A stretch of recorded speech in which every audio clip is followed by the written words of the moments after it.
السلام علیکم ورحمۃ اللہ وبرکاتہ۔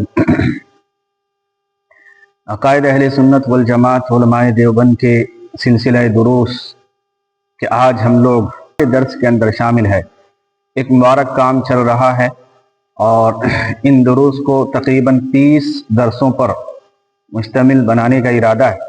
اللہ رب العالمین پائے تکمیل تک پہنچنے کی توفیق عطا فرمائے۔ آج ہمارا جو موضوع ہے وہ ہے تبرکات نبوی صلی اللہ علیہ وسلم، یعنی اللہ کے نبی علیہ السلام کے مبارک تبرکات، مثلا ہاتھ کے ناخن، سر کے بال، اسی طریقے سے کپڑے ہو گئے، اور بھی جو چیز یوز کرنے والی چیزیں ہیں ان کے بارے میں ہم جاننے کی کوشش کریں گے کہ ان کا مقام کتنا زیادہ ہے اسلام کے اندر، اور مسلک اہل سنت علماء دیوبند کے نزدیک ان کا کیا مقام ہے۔ آج پوری دنیا کے اندر گاہے بگاہے ہمیشہ یہ صدا آتی رہتی ہے کہ فلاں مقام پر اللہ کے نبی علیہ السلام کے مبارک بال کی زیارت کرائی جائے گی، اور فلاں مقام پر مبارک ناخن کی زیارت کرائی جائے گی، فلاں فلاں۔ اور اس تعلق سے مسلمانوں کی ایک بہت بڑی تعداد وہاں جمع ہوتی ہے اور ان کا دیدار کرتی ہے، اور دیدار کرنے کے بعد اپنے آپ کو خوشی محسوس کرتی ہے۔ اسی طریقے سے نعلین کے متعلق بھی ہے، کپڑوں کے متعلق بھی ہے۔ تو امت مسلمہ میں ایک چلن ہے کہ ہر جگہ دیدار کرائے جاتے ہیں۔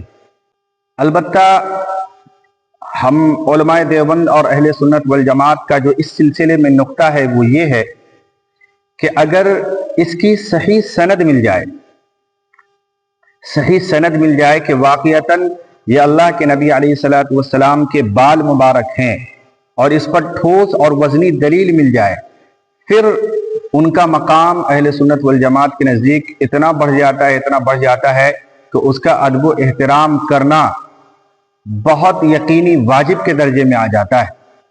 بلکہ اگر اس سے کوئی چیز مس ہو، مثلا پانی وغیرہ کے اندر ان چیزوں کو یہ کیا جائے، پھر اس کے بعد اس کا پینا موجب خیر و برکت ہو جاتا ہے، یعنی ظاہری اعتبار سے بھی اور روحانی اعتبار سے بھی۔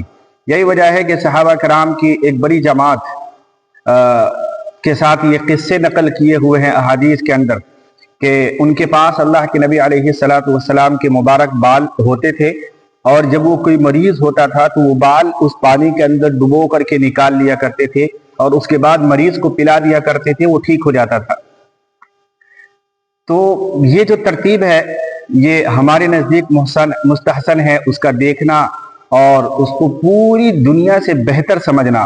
تمام نعمتیں ایک طرف، اور یہ جو متبرک چیز ہے اللہ کے نبی علیہ السلام کے تبرکات ہیں، ان کا مقام ان سب سے اعلیٰ ہے، ان سب سے اشرف ہے، اور ان کا دنیا کائنات کے اندر کوئی نعمت ان کا مقابلہ نہیں کر سکتی۔ یہ علماء اہل سنت والجماعت کا عقیدہ ہے، لیکن ساتھ میں ایک شرط بھی لگاتے ہیں ہم کہ اس کی صحیح سند ملنی چاہیے۔ بغیر صحیح سند کے مان لیجئے کہ فلاں مقام پر ایک صاحب ہے جو دکھا رہے ہیں کہ اور اعلان کر رہے ہیں کہ اللہ کے نبی کی یہ بال ہے، اور اس کے پاس اس کی کوئی سند نہیں ہے، تو ہم اہل سنت والجماعت کہتے ہیں کہ اب اس کو دیکھنے کے لیے سفر کرنا، اس کو موجب خیر و برکت سمجھنا، یہ لا حاصل چیز ہے، یعنی جس کے بارے میں یہ گمان ہی نہ کیا جائے اور یہ یقین ہی نہ ہو پائے کہ اللہ کے نبی کے بال ہیں یا مبارک چیزیں ہیں، تو اس کے بارے میں پھر اتنی پروٹوکول اور یہ سارا سسٹم کیوں کیا جائے گا؟ ہاں، جس بارے میں یقین اور غالب یقین ہو جائے، پھر اس کے بعد تو مرحلہ صاف ہے کہ وہ مبارک چیز ہے، اور اس کے لیے اس کو جو ہے ہم بادشاہوں کے تاج سے بھی بہتر سمجھتے ہیں۔ لہذا اس سلسلے میں ایک سوال حضرت مولانا حکیم الامت اشرف علی تھانوی علیہ الرحمہ کے پاس یہی سوال گیا تھا، تو انہوں نے جو جواب دیا تھا اس جواب کو نقل کرنے کے بعد میں بخاری شریف کے ایک روایت اس مسئلے پر مستدل کے طور پر ذکر کروں گا، چونکہ تاکہ ہماری بات جو ہے دلیل کے ساتھ آ جائے اور مسئلہ بھی واضح ہو جائے اہل سنت والجماعت کا۔ اولاً حضرت حکیم الامت اشرف علی تھانوی فرماتے ہیں کہ اگر اس موئے مبارک ہونے کی سند نہیں ہے تو اس کی تعظیم کرنا اور اس کی توقیر کرنا یہ لا حاصل چیز ہے، اور اگر کوئی سند ہے تو اس کی تعظیم کرنے میں اجر و ثواب ہے، بشرطے کہ حد شرع سے نہ بڑھ جائے۔ حد شرع سے نہ بڑھ جائے کا مطلب یہ ہوتا ہے کہ بعض مرتبہ یہ دیکھنے کو ملا کہ جب اللہ کے نبی علیہ الصلوۃ والسلام کے مبارک بال کی یا دیگر چیزوں کی زیارت کرائی جاتی ہے تو وہاں پر لوگ سجدے میں گر جاتے ہیں اور اس کے سامنے جو ہے عبادتیں کرنے لگتے ہیں اور اس کے لیے پیشانی کو جھکا دیتے ہیں. یہ سراسر غلط بات ہے. اللہ کے نبی علیہ الصلوۃ والسلام کے لیے سجدہ جائز نہیں ہے. یہ پیشانی اگر کسی کے سامنے جھکے گی تو اللہ کی ذات ہے، اس کے علاوہ کسی کو سجدہ جائز نہیں ہے. تعظیمی سجدہ بھی اس امت کے اندر حرام کر دیا گیا. لہذا سجدے اور اسی طریقے سے پیشانی کو جھکانا، یہ ساری کوئی باتیں البتہ ان کا مقام جو ہے کہ جب یہ ایسی چیز مبارک ذریعے کے ساتھ اور مضبوط ذرائع وثوق کے ساتھ اگر مل جائے تو اس کو ہم خیر و برکت سمجھتے ہیں، اس کی عظمت و توقیر سمجھتے ہیں اور اس کو اپنے پاس رکھنا اور اس سے لطف اندوز ہونے کو دنیا و آخرت کی کامیابی کا سب سے بڑا زینہ اور سیڑھی سمجھتے ہیں. لیکن اس کے لیے حد سے تجاوز کرنا، اسی مسئلے کو حضرت حکیم الامت اشرف علی تھانوی صاحب لکھ رہے ہیں کہ حد سے تجاوز نہ کیا جائے. حد شرع کی تجاوز کے اندر یہی چیز ہے کہ وہ اس کو متبرک اور تبرک کی حد تک رکھا جائے، نہ کہ تعبد کی حد تک. یعنی اس کو صرف اور صرف مبارک چیز سمجھا جائے، اس کی عبادت نہ کی جائے. یہ ہے حد شرع، اس کی حد یہی ہے. آگے فرمایا کہ پانی میں غوطہ دے کر اس کا پینا، یعنی اگر وہ بال مبارک ہے تو پانی کے اندر اس کو غوطہ دے کر کے اس پانی کو پینا باعث خیر اور برکت اور امراض کے لیے نہایت جامع شفا ہے. ظاہری شفا بھی ہے اور باطنی شفا بھی ہے. یہ حضرت جو ہے امداد الفتاوی جلد نمبر 4 صفحہ نمبر 56 پر ذکر کرتے ہیں. لہذا اس کو وہاں دیکھ لیا جائے.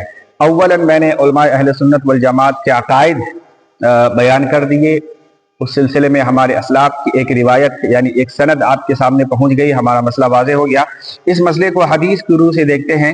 ایک حدیث بخاری کے اندر آئی، بخاری کا نمبر ہے 5896. حدیث کے الفاظ ہے عن عثمان بن عبداللہ بن موہب قال ارسلنی اہلی الى ام سلمة رضی اللہ عنہ زوج النبی صلی اللہ علیہ وسلم بقدح من ماء وقبض اسرائیل 3 اصابع من قصة من فيه شعر من شعر النبي صلى الله عليه وسلم وكان إذا أصاب الإنسان عين أو شيء بعث إليها مغزبه فاطلعت في الجلجل فرأيت شعرات حمراء. حضرت عثمان ابن عبداللہ ابن موہب فرماتے ہیں کہ میرے گھر والوں نے مجھے پانی کا پیالہ دے کر حضرت ام المؤمنین حضرت ام سلمہ رضی اللہ عنہ کے پاس بھیجا. وہ جو راوی ہیں اس حدیث کے جن کا نام اسرائیل ہے، وہ اپنے 3 انگل کی طرف اشارہ کر کے یعنی اس کو پکڑ کر کے اشارہ فرمایا کہ ان کے برابر نبی علیہ الصلوۃ والسلام کے بال تھے.